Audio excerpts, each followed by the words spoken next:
I got this jacket maybe 3 days ago, Yeah. and my behavior has become atrocious. I probably can't have this jacket. Yeah, I think the leather jacket brings out the worst in a lot of people. My driving has become terrible. You're driving like you're on a motorcycle. I think I'm allowed to wear sunglasses at night. Yes. And I've said some very off-color things. Clothes are very, very powerful for me, which is like why there will be like a one outfit for a very, very, very long time. It's like the way the clothes sit on my body sends signals to my brain, and that unlocks certain things and puts other things further away. It's so much more important to be comfortable where you're going than to look a type of way. Hey everybody, this is Eddie Gabriel from the Vintage Violence blog, and I am here today at City Hall with the prospective president of Los Angeles, Ember Knight. We did not discuss this. Technically it's King of LA. No, I know, this is the sequel. In the sequel we have democracy? I think so, because that's just how time works. Like you had kings. Not necessarily. And then you had presidents, although people are saying no kings now, which I don't really understand. But I think that the King of Los Angeles would be a good title, especially as you sit atop the 27th floor of City Hall. You can literally just come in here. People at City Hall are pretty nice and pretty bored. It's true. They were the nicest cops I've ever met in my life, were the three guys who told me where to go today. Very sweet cops here. There's a scene in the Ember Knight Show where a cop comes up to you and says, somebody's being annoying around here. Yeah. Now, there's a lot of ADR and overdubbing in the show, but I wanted to know, is that actually something that happened? The show is entirely overdubbed. Yeah. Because we didn't have enough friends for someone to run sound, and You didn't have iPhones to run terrible sound? You know what we did, actually? We were just stupid. That was framed around, when Echo Park Lake got closed down during COVID to kick all the homeless people out. So the two-part finale is about sharing, and you have to share the world with people that you don't necessarily want to share the world with. My big regret about that episode is we should have shot way more for the verite sequences. It was really a rush job, and I think it came out undercooked to my standards today. That's funny. I think it's the best episode of the whole thing. Really? Yeah, I mean, it's 2 parts technically, right? I think that's where it really starts to explode beyond the format that's presented. You think it hits its stride? Yeah, well, I think hitting its stride would imply that it continued in that. I think it crescendoed there in a way. I would like to backtrack a little. I'm here with Ember Knight talking about the Ember Knight Show, which is a production that lives online from 2021-ish, I want to say. Yeah. 2020. 2020. Okay. Yeah. And maybe 2019. The first episode, I think, maybe 2019. For those who don't know, this is a show where Ember teaches you lessons in the style of a children's show, and also goes on the street and annoys people, essentially. Fair. The quote-unquote annoyance, the disturbance of annoyance, and the kind of first premise of the episode that you don't have to share with someone if they're being annoying, which is very funny when you turn down the diegetic audio of your brother's drumming. Yeah. How do you feel about sharing the public filming space with people? If you're going about your day and someone is making content, quote unquote, around you. That's fine. It's fine, you're not annoyed. I think it's great. I think, I didn't even know you could get in trouble. Wait, what do you mean? Oh, with permits and shit? Yeah. Oh, yeah, I mean, this is not permitted right now. I've been shooting basically anywhere in LA for 10 years. The only place that you can't shoot in LA is at a carousel. Wow. Either carousel, you will get kicked out instantaneously. Even if you're shooting on an iPhone, they can tell you're doing a scene. They come right out. We stole one shot for my first movie, King of LA, but we were in the process of getting kicked out. And our cinematographer, Nate Cornett, switched out his camera and grabbed one slow motion shot on his iPhone, as we were getting asked to leave. And it's beautiful, but it doesn't match the rest of the footage. But I think it's great. I think people approach their early work in different ways. I think there's 2 kinds of main camps that I see. One being people who are practicing the full choreography of an expensive production, and one where people are going a little more skate with it. Yeah. And I used to really hate on the former category, but now I'm like, right, of course, those people understand. They're going to have a vocabulary that I don't have. Like, I did a music video last year with new people, and it was the first time I'd ever worked with a DP who wasn't holding the camera. And I was just confused when she was like, I want to hire this guy as the Steadicam op. And I was like, why don't you do your job? You know? Why do we need an extra guy? Because I'm going to tell you and you're going to tell him. So why don't I just tell one person? But the way that I like to approach things is as few people as possible so that the taste can be the most aligned. And it is really funny to think about how much money this web series should have cost. Yeah, because how much around was the budget for the whole thing? Oh, like $8,000. $8,000 for about... That's got to be a really ugly shot. You're that close on me? It's actually not. Really? No, it looks cool. okay? No, it actually isn't. I'll kick It your doesn't ass, go. It doesn't Taylor. go full fisheye. That's the magic of the movies right there. Can you do me a solid? Yeah. Can you adjust that mic to be more like you're speaking into it, kind of? This? Yeah. Do you want me to pretend this is Yeah. on? Yeah. You have to put a sound effect in. Yeah. Oh, thanks. More work for me. Yeah. You're saying you take the camera operator as if he's also... I dubbed a whole Ember Knight Show myself. I know. There's a lot of leaning into artificiality in the show with the on-set stuff, like the animated sequences and the things where you're in a studio. And so I wanted to know, obviously this is a budgetary constraint, but did you find more creativity in dubbing it completely and being able to rewrite as you go? It gives it gives the audio like a flat cartoon quality. So you just have full control, and it can be very ASMR. It's very, I could speak softly, which you can do obviously anyway with a lav, but yeah, that was a creative choice, honestly, more so than a budgetary one. At the beginning, I thought, what if we dub the whole thing? Yeah. Because it'll be easier to get things on the fly, and I just thought it would be cool. And the big miracle of the show is the fact that every single one of those actors took the time to dub their lines. Yeah. Oftentimes much better than I dubbed mine. Dino Stamatopoulos doing that 10-minute scene in post alone in New York. I just sent him the video files and he recorded it. Wow. Perfectly. How did you meet Dino? Legend. This is actually a very flattering story. For him or you? For me. Okay. I didn't know who Dino was. Yeah. And Dino came to one of my shows when I was doing live comedy, and he left me a note. He left a note with the theater, and afterwards the theater owner at the Lyric Hyperion ran up to me and was like, Dino Stamatopoulos left you this note. And I was like, who is that? Yeah. Starburns himself. Yeah, he said, this is my phone number, I want to help any way I can. Wow. And it's because of Dino that the show got made.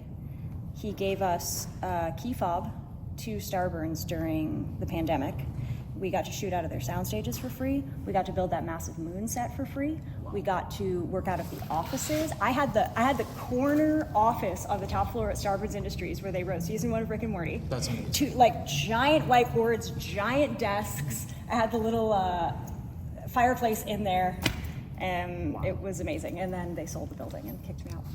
Well, that's how Hollywood goes these days. It really is. Everything really took a downturn through COVID and after. There's a slight bump from people almost making up projects that they didn't get to do because of COVID. But I was thinking about it just watching the Echo Park stuff, because that to me signified the first steps of the downfall of LA, basically, of just this amazing public space that the neighborhood around it had become gentrified in the last 10 years or so, but still housed a lot of impoverished and unhoused people. And then the fascistic government kicking them all out, putting up a fence and everything, making it seem like a private space was just the first domino. Well, watching the show did bring about the thought of just how quickly everything changes around us in this city in particular. Yes. That's not really a question, I'm sorry. No, nature heals. I think Echo Park is more pleasant and more community oriented now than ever. The fence is down. Maybe they killed all those people. God knows. But it's a very lovely vibe now. There's a lot of community events that happen in the parks. It seems like they've lowered the regulations on street vendors. There's a lot more food trucks, a lot more pop-up stuff. There's a guy that comes now and sells eggs, and he has a little goat. It's great. A goat that just his friend? Yeah, he brings his goat And he put some hay down on the sidewalk They're for not his goat goat. eggs. Do goats lay eggs?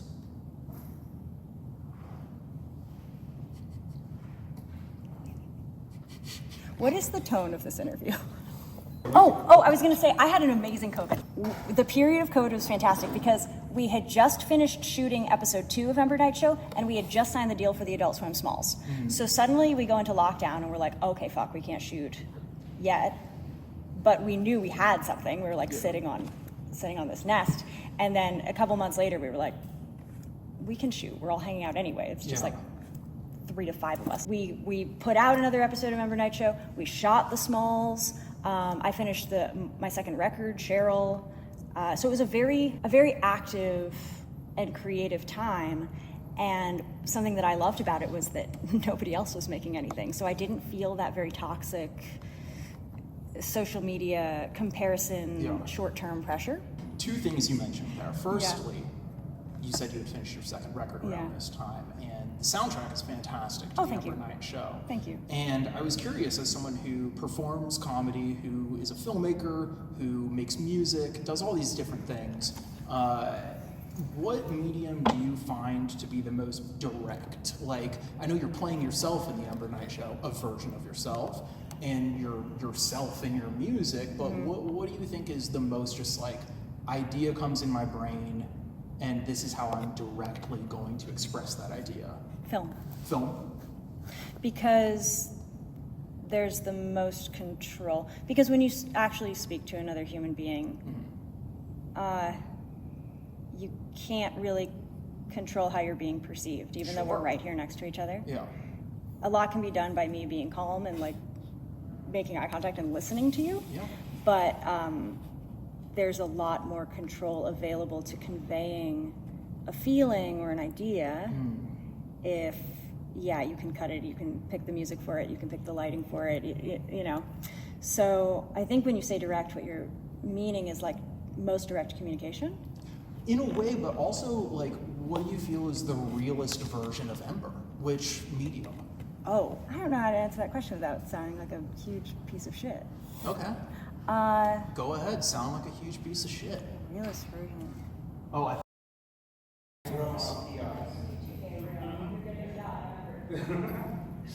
Wait, I'm sorry, would you mind repeating her instructions for her again? I actually want to keep this for my own sake. Yeah, actress. I need the cameraman to get the city seal in the shot. We gotta see that she's in power here, that you're at the podium. Oh. There's a seal, okay? Remember this. You are speaking to the press, right here, to the media, to the public. Yeah. Yeah. What's your name? Gabriel Morrow. Gabriel Morrow? Nice to meet you. I'm Eddie. What's it called? Unpublished author. You can make a zine at the library. You can make a scene can at the make a library. zine. That is Now- one of the many things we have. at Now, our what are you disposal. doing? What's your role here? You're the mayor? Yeah. No, Are you an honorary? I'm an artist who has used City Hall. You're an Angelino. There we go. Okay, Angelino, now that we are in the FIFA World Cup, Yes. what is your plan for the after parties? Is this going to be with LA education? Are they catering? Is the cafeteria? Are we going to get pizza? We're getting pizza. Are we getting pizza? That's always the right answer, right? I'm lactose intolerant. Well, you're is not there gonna invited. be cauliflower option? What about the vegans? I need a vegan option here. There will be a cauliflower crust option. Well, could the vegans and non-dairy people just have different food? This job is hard. Can we get it catered by the city colleges and high schools so then we could have them get the funding instead of going? That tracks. See, they should be on Uber Eats. I can't answer these questions until I've done my own research. She's very good honorary, very good Angelina, very good angel. And good job with the pizza. Thank you. Yes. Well, thank you for your time, Gabriel. You've been a great help. You're You great. guys are incredible and great job. Great job. Have fun, you guys. Have fun. Oh, and if you go to the mayor's office, they're giving away a sticker. It's the what's it called? The centennial sticker with the gold seal. I want a sticker with a gold It is seal. free. That's very cool. I want that. All right, have fun, guys. Yo, have a nice day, man. Ember, would you like to revise your answer about like being annoyed in public and things like that? Oh, no. Okay. No, I won't. You were asking what is the realist version. Okay. Okay, yeah. This is an interesting question. I think I'm trying to answer that question. Yeah.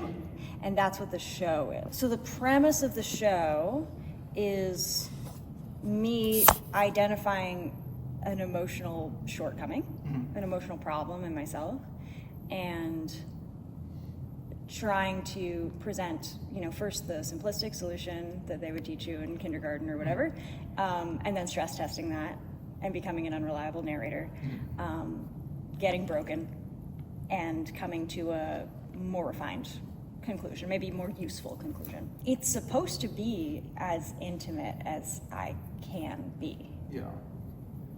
I also wanted to ask, because you mentioned that like there was a certain freedom of no one else making stuff and you didn't have social media comparisons. Yeah. So there is a thread in the show where Vera Drew has a copycat show, in a sense, and it's very funny. Do you ever feel like there's another version of you or someone running around doing your thing and you have to beat them to the punch, or someone's actually just copying you? So earlier on, yes. Yeah. And I think a lot of people feel this way when they're starting out, and the ideas are a little bit broader and a little more precious because they're all you have. So when I was doing live comedy before Ember Knight Show, anyone who was doing anything similar to my ideas felt extraordinarily threatening to me, and it felt devastating, and I felt victimized. Yeah. Because I was like, this is all I have is my one idea. I remember when Make Happy came out, and he turns on the lights and he talks to the audience. I was like, I was turning on the lights, I'm talking to the audience. Kill me. So that was very alive in me earlier on, and in King of LA, my first movie, there's also a character that is like all over billboards, and he's doing a very more commercially appealing version of what my character is doing. So yeah, that is a through line, but I don't feel that way so much today because I've really spent a lot of years creating my own lane. From a distance, it still gets compared to Pee Wee Herman a lot, which has never been on the ref board. You told me off mic, but like the only inspiration you took from him was like movie theater behavior. Movie theater behavior? Look it up later, folks. You know what I'm talking about. Can you tell me? He got arrested for jacking off in the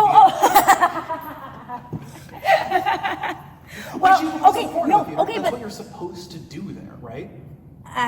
Pee Wee Herman, the character, started out as a stage show for adults. Yeah. And I think it got progressively less spiritually helpful as it veered away from that, because the fun of the contrast was that it was in the style of a kid's show, but had, these darker themes. Yeah. What I love about Pee Wee's Playhouse is that it gave so much work to really cool production designers and art directors. That's kind of all. I can't watch that show. It makes me feel carsick.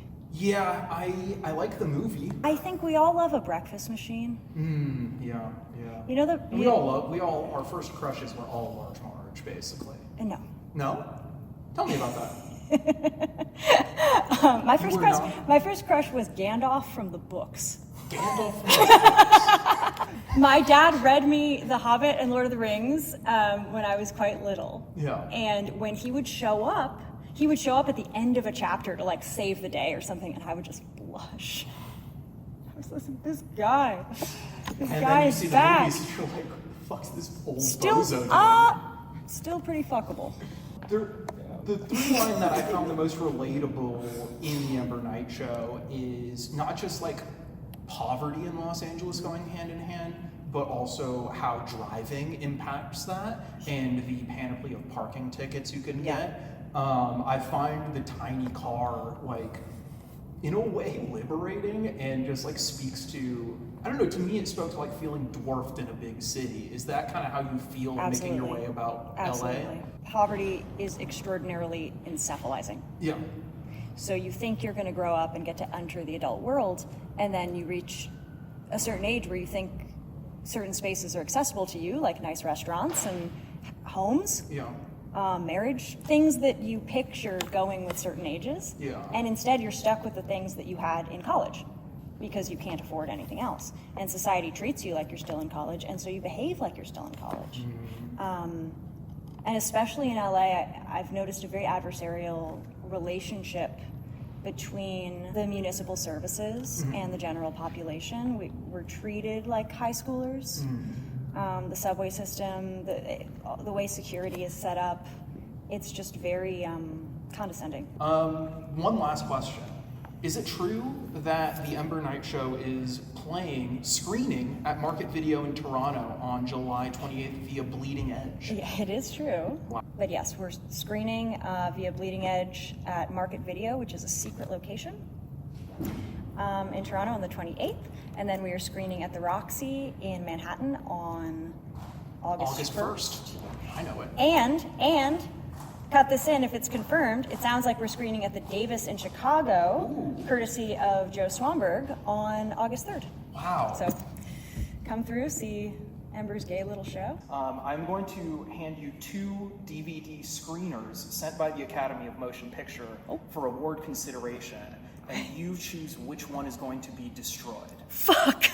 So we have The Fabelmans by Steven Spielberg and Annette by Leo Carax. This sucks. Do you want to destroy Annette or The Fabelman? This sucks because it really unmasks me as somebody who does not know shit about the movies. I definitely want to keep this one. Okay. And this one I don't want. Thank God, because no matter what you said, I was going to destroy The Fabelmans. I got it and right. I think that's going to be the new segment, is destroying The Fabelmans. And Every time I it's do The a Fabelmans. video, I am going to find a new DVD copy of this piece of shit and destroy it. So let's up on camera. There it goes.